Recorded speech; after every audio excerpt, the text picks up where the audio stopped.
Sa ibang balita, karneng inihahain sa isang kainan sa La Trinidad, Benguet, kinumpirmang karne ng aso base sa pagsusuri ng NMIS. Tutukan sa report.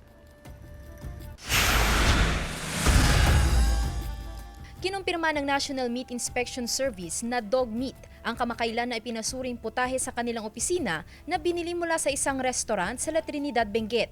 Sa laboratory result ng NMIS, natukoy ang presensya ng dog DNA sa pagkain. Ayon sa isang abogado at animal welfare advocate sa probinsya, ito na ang ikalawang pagkakataon na nagkaroon ng eksaminasyon sa inihahaing pagkain sa ilang kainan sa La Trinidad. The second one involves another restaurant with the same name. Nakapag-order naman ang ilang government employees ng 2 servings of suspected dog meat, and then that meat was sent by NMIS Baguio City to their laboratory, and the result is again positive. Matapos makuha ang resulta, nagsampa na ng 4 na panibagong kasong kriminal ang abogado laban sa may-ari ng naturang establishmento na wala pang pahayag.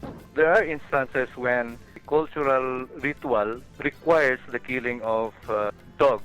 That is an exception under the Animal Welfare Act. But to say that it is our culture to butcher dogs para lang kainin yung meat, that's disputable.